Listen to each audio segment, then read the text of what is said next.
करेंगे।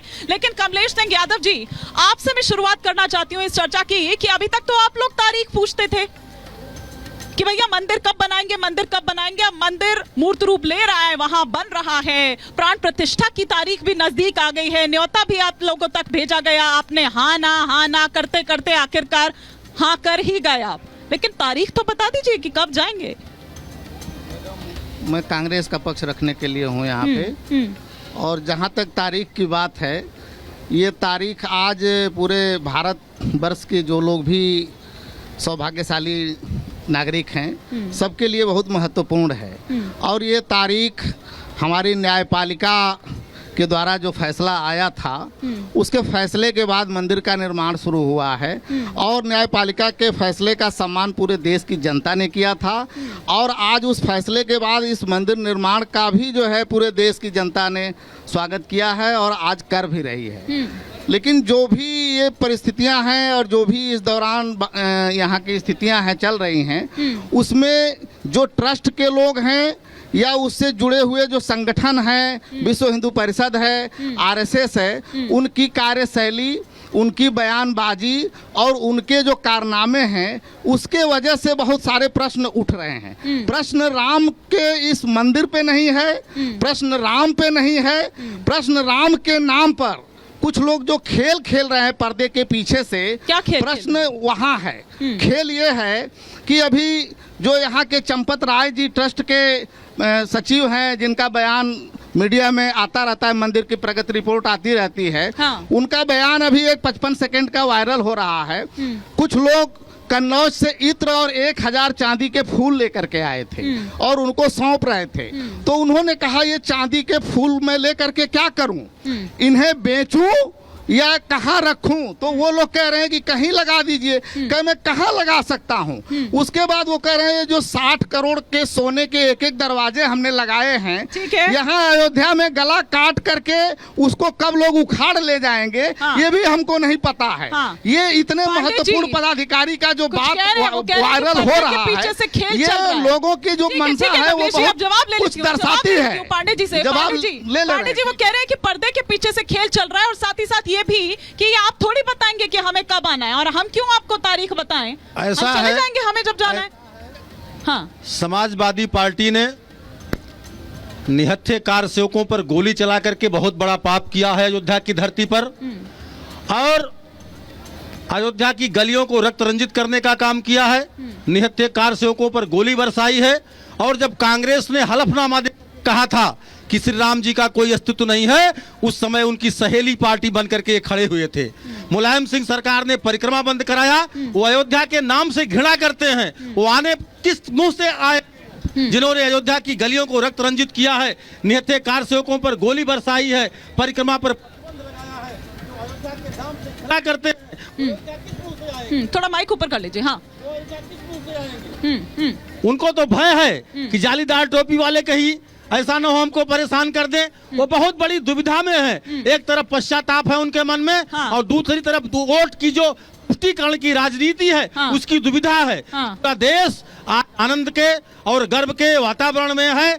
आज पीढ़ियों की तपस्या कार सेवकों की फलित हुई है, राम भक्तों की पीढ़ियों की तपस्या का पुण्य आज फलित हुआ है। और 22 जनवरी को प्रभु श्री राम अपने भव्य और दिव्य गर्भगृह में विराजने वाले हैं, और उस अवसर का दुनिया इंतजार कर रही है। कांग्रेस के लोग और उसकी सहेली पार्टियां, चाहे वो समाजवादी पार्टी के लोग हों, बहुजन समाज पार्टी के लोग हों, इन्होंने राम के अस्तित्व को नजरअंदाज करने का काम किया है। अल्लामा इकबाल ने कहा था, है राम के वजूद पर हिंदुस्तान।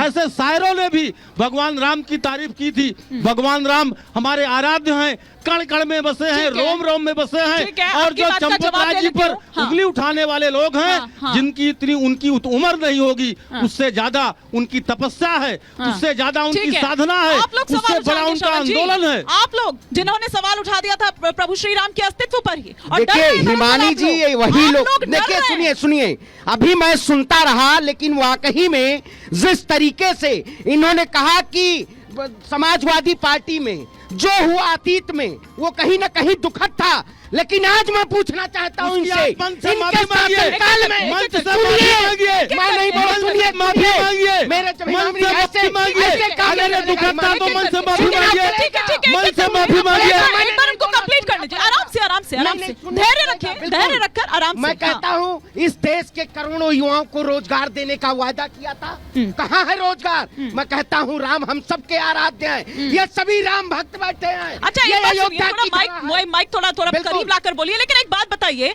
कि जब भी प्रभु श्री राम का जिक्र आता है, जब भी सनातन का जिक्र आता है, तभी आप ये मुद्दे क्यों लेकर आते हैं? वैसे आपको इन मुद्दों की याद नहीं आती है? देखिए मुद्दा हमें हमेशा याद रहता है, हाँ। लेकिन कुछ लोग जो कहते हैं समय के हिसाब से नहीं, निकालते हैं समय उसको। नहीं, हम समय के नहीं, हम सत्य के साथ चलने वाले लोग हैं। हाँ। हम सनातन सत्य के साथ चलता है, हम सत्य के साथ चलते हैं। तभी सनातन ये- का अपमान सबसे ज्यादा आप ही लोग करते हैं। क्यों? देखिए हम सनातन को मानते हैं, हम राम को मानते हैं, हाँ। हम महादेव को मानते हैं, लेकिन हम वोट बैंक की राजनीति हम कभी नहीं करते हैं। अच्छा। आज आपने देखा होगा ये वही भारतीय जनता पार्टी और बीएसपी के लोग हैं। हाँ। चंपत राय ने जब राम मंदिर के ट्रस्ट के जमीन को बेचने का काम किया था, दीजिए जवाब।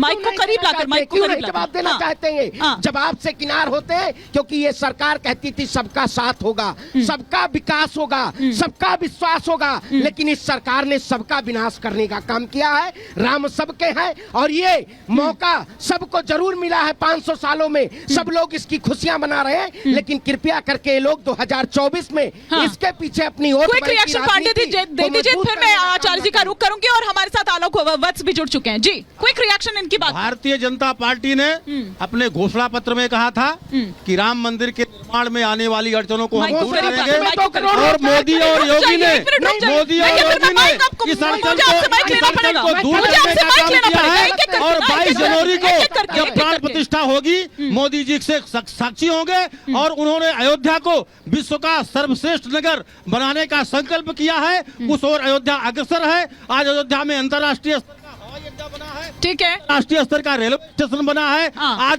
अयोध्या की कनेक्टिविटी ठीक हुई है। हाँ। 4 लेन 6 लेन सड़कें बनी हैं। ठीक आज है। अयोध्या में रेलवे ट्रैक का दोहरीकरण हो रहा है। हाँ। आज अयोध्या में 1 है। दर्जन रेलवे ओवरब्रिज बन रहे हैं। हाँ। आज 56,000 करोड़ की परियोजनाओं से अयोध्या का विकास हो रहा है। ठीक है।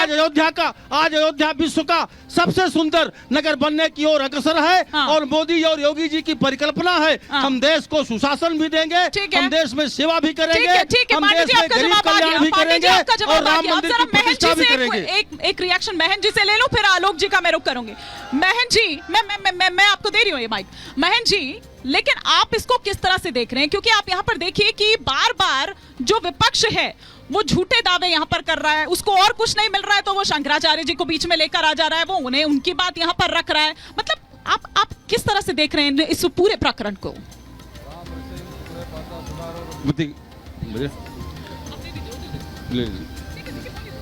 राम रसेन तुमरे पासा सदार और रघुपति के दासा। ये क्या है कि मान लीजिए कि राम जो है वो संपूर्ण विश्व का देव है और सभी के अंदर में बसता है। हमारे गांव में भी छोटे छोटे कभी भी सुबह कोई भी उठ के अभिवादन जो है राम राम से होता है। तो भगवान राम का दिव्य और भव्य मंदिर जो 500 वर्षों का संघर्ष के बाद में हमारे पूर्वजों ने संघर्ष किया है, उसके बाद दिव्य और भव्य मंदिर में भगवान स्थापित होने जा रहे हैं।